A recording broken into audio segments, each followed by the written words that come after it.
Hi viewers, welcome to our channel. ప్రస్తుతం మనతో పాటు భరద్వాజ్ గారు సీనియర్ జర్నలిస్ట్ ఉన్నారు. వారితో ఒకసారి మాట్లాడదాం. సార్ నమస్కారం సార్. నమస్తే. సార్, విజయసాయి రెడ్డి గారు పవన్ కళ్యాణ్ గారి పైన కొన్ని కీలక కామెంట్స్ చేశారు సార్. అంటే చంద్రబాబు నాయుడు గారు ఈ 75 ఏళ్ల వయసులో ఈ యువ ఆంధ్రప్రదేశ్కి అసలు అవసరం లేదు. ఇప్పుడు ఆయన సీఎం మంచి పాపులారిటీ ఉన్న నేషనల్ వైడ్ గా పాపులారిటీ సంపాదించుకున్న పవన్ కళ్యాణ్ గారు అయితే బాగుంటుంది, ఆయన ఈ యువ ఆంధ్రప్రదేశ్ ని బాగా ముందుకు నడిపించగలరు అన్నట్టుగా విజయసాయి రెడ్డి గారు అయితే అభిప్రాయపడ్డారు సార్. మన ఆయన కామెంట్స్ ని ఏ విధంగా చూడొచ్చు అంటారు సార్? మీరేం చెప్తారు? అంటే చంద్రబాబు నాయుడు అనుభవజ్ఞుడు, ఒక అనుభవజ్ఞుడి చేతుల్లో ఈ రాష్ట్రం ఉంటే ఉజ్వల భవిష్యత్తు దిశగా ముందుకెడుతుంది అనేటువంటి అభిప్రాయం పవన్ కళ్యాణ్ గారు అనేక సందర్భాల్లో ప్రకటించున్నాడు. అవును. అంటే రాజకీయాలకి వయసు గీటురాయా అనేది ఒక ప్రశ్న. రాజకీయాలలో రిటైర్మెంట్ వయసు పెట్టాలి అనేటువంటి ఒక డిమాండ్ చాలా కాలంగా ఉంది. రాజకీయ నాయకులకి కూడా వయో పరిమితి విధించాలి అని. అయితే విజయసాయి రెడ్డి ఊరికనే గెల్లటం కోసం ఈ మాట మాట్లాడుతున్నాడు. అంటే ఆ ఏరియాలో ఒక కాన్ఫ్లిక్ట్ ఉంది అని.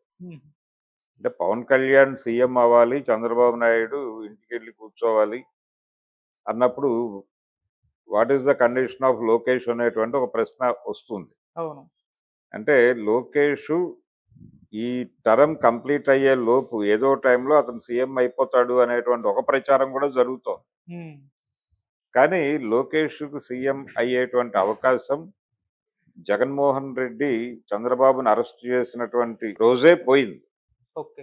దానికి సంబంధించినటువంటి ఒక సఫరింగ్ ఉంది అతనికి, లోకేష్కి.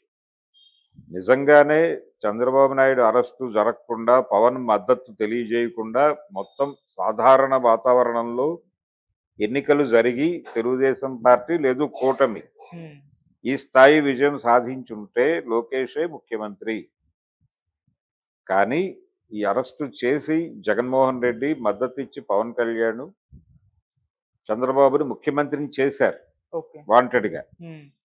ఆ కోపం ఉంది లోకేష్కి. ఆ కోపం బయటకు కనబడినవాడు కానీ అది ఉంది ఆయనకి ఇంటర్నల్గా. ఇప్పుడు చంద్రబాబు కూడా అంత కంఫర్టబుల్గా ఏం లేడు. ఆయనకి ఒకవైపు పవన్ కళ్యాణ్, రెండో వైపు జగన్మోహన్ రెడ్డి, వీళ్ళిద్దరూ రెండు చెక్ పాయింట్లుగా ఉన్నారు. అందుకని ఆయన కూడా కంఫర్టబుల్ గా ఏం లేడు అక్కడ అధికారంలో. ఆయన ఇబ్బందులు ఆయనకున్నాయి, ఆయన కష్టాలు ఆయనకున్నాయి, ఆయన సుఖాల్లాగే. అయితే ఈ ఉన్న పరిమితుల్లో ఎంతవరకు క్యాష్ చేసుకోగలవనేటువంటి ఒక ఆతృతలో తెలుగుదేశం పార్టీ ఉన్నమాట మాత్రం వాస్తవం. ఇప్పుడు పవన్ కళ్యాణ్ ముఖ్యమంత్రిని చేస్తే పవర్ షేరింగ్ ప్రోగ్రామ్ లో భాగంగా జరగాలి. అంటే 2.5 years వాళ్ళిద్దరూ డివైడ్ చేసుకుంటే, ఈ డివైడ్ చేయడానికి సంబంధించి ఆయన తెలుగుదేశం పార్టీ నాయకుడు అయి ఉంటే చేయటం వేరు. విజయసాయి రెడ్డి చెప్పినట్టు అతను తెలుగుదేశం పార్టీ కార్యకర్త కాదు, నాయకుడు కాదు. పవన్ కళ్యాణ్ జనసేన నాయకుడు. జనసేన ఈ దీనిలో ఉంది, కూటమిలో భాగస్వామిగా ఉంది అంతవరకు. కాబట్టి ఆయనకు ఉండేటువంటి లిమిటేషన్ ఆయనకు ఉంటుంది. ఆయన కంటెస్ట్ చేసిన సీట్లన్నీ 100% సక్సెస్ కావచ్చు, కానీ ఆయన నిలబడిన సీట్లలో గెలవగలిగాడు. నిలబడిన సీట్లతో కంపేర్ చేస్తే వీళ్ళు గెలిచిన సీట్ల తాలూకా సంఖ్యతో పోలిస్తే అది ఏం లేదు. అందుకని తెలుగుదేశం ఖచ్చితంగా నాయకత్వం వహించి తీరవలసినటువంటి ఒక సందర్భం. వీళ్ళందరూ బయటకు వెళ్ళిపోయినా వాళ్ళకి వచ్చిన నష్టమేం లేదు. జనసేన ఈ క్షణంలో మద్దతు ఉపసంహరించుకుని బయటకు వెళ్ళినా అక్కడ ప్రభుత్వం కూలిపోదు. ఆ కండిషన్లో ప్రభుత్వాన్ని తెలుగుదేశం పార్టీ లీడ్ చేస్తోంది. లీడ్ చేస్తున్నప్పుడు ఖచ్చితంగా ఆ పార్టీ నాయకుడే సీఎంగా ఉంటాడు. కానీ ఎందుకు పదే పదే ఈ మాట మాడుతున్నారంటే గెలటం కోసం. అంటే వీళ్ళ మధ్య స్ప్లిట్ ఉంది. నా మధ్య హోంమంత్రి విషయంలో ఆయన ఓవర్ స్టేట్మెంట్లు కావచ్చు, ఆయన కాకినాడ సముద్రంలోకి వెళ్ళి మాట్లాడిన కలెక్టర్ నేను వచ్చినప్పుడే సెలవు పెడతారు ఎస్పీలు వీళ్ళందరూ మాట్లాడటం, ఇవన్నీ కూడా వీళ్ళ మధ్య ఏదో ఈగో క్లాష్ నడుస్తోంది.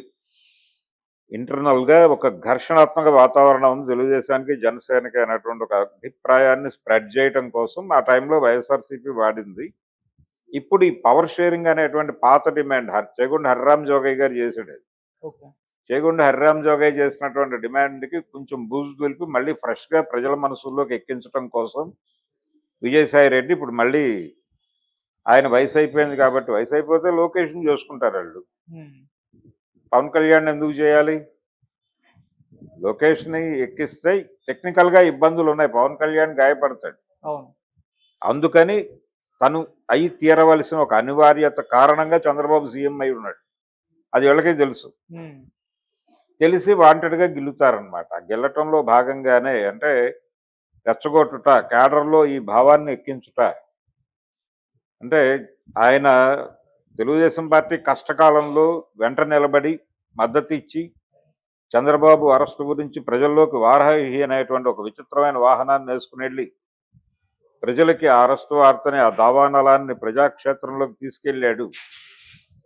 అందువలనే ఈ విజయం మనకు సాధ్యమైంది అనేటువంటి అభిప్రాయం తెలుగుదేశం పార్టీ కింది స్థాయి క్యాడర్లో ఉంది. ఓకే. ఆ అభిప్రాయం ఎమర్జ్ చేయటం కోసమే పవన్ కళ్యాణ్ కష్టపడ్డాడు ఆ టైంలో. ఆ కష్టం తాలూకా ఫలితం లైవ్లో ఉండగా అతన్ని కాదని లొకేషన్ ముఖ్యమంత్రిని చేసేంత తక్కువ స్థాయి ఆలోచన పరుడు చంద్రబాబు కాదు. అందుకని చంద్రబాబుకు తెలుసు ఏం చేయాలో, ఎప్పుడేం చేయాలో. వాళ్ళ డిజైన్ వాళ్ళకు ఉంది. అయితే ఈ లోపల మీల్ లాగా ఈ గోలంతా పెడుతున్నారు. ఏది ఒక ఏడాది పోయిన తర్వాత ఆయన ఇంటికి వెళ్ళిపోతాడు, లోకేష్ సీఎం అవుతాడు, పవన్ కళ్యాణ్ తేల్చుకోవాల్సిన పరిస్థితి వస్తుంది. అంటే తనకి ఇవ్వలేదు కాబట్టి దీంతో కొనసాగటమా, తనతో పోలిస్తే చంద్రబాబు ముందు ఉప ముఖ్యమంత్రిగా ఉండటం వేరు, లోకేష్ దగ్గర ఉప ముఖ్యమంత్రిగా ఉండటం వేరు. దీన్ని పవన్ కళ్యాణ్ ఇగో తృప్తి చెందుతుందా, లేకపోతే ఆయన గాయపడతాడా, గాయపడి బయటకు వెళ్ళిపోతాడా, ఈ చర్చలన్నీ జరిగిపోతున్నాయి. అంటే కూటమిలో ఒక చీలికి వస్తే ఆ అడ్వాంటేజ్ నుంచి రాజకీయ భవిష్యత్తును నిర్మించుకోవాలనేటువంటి సెక్షన్స్ నుంచి ఈ రకమైనటువంటి అభిప్రాయాలు వెల్లడవుతున్నాయి. ఇది చాలా ప్రోగ్రామ్గా, ఒక స్పెక్యులేటివ్ ప్రోగ్రామ్గా జరుగుతోంది అంతే. వాళ్ళ మధ్యలో స్ప్లిట్ ఉండో లేకపోతే ఘర్షణల వల్ల కాదు. కానీ ప్రజల మనసుల్లో ఈ ఘర్షణ ఉంది అనే అభిప్రాయాన్ని పంపు చేయాలంటే ఇలాంటి ప్రకటనలు చేయాలి. ఓకే.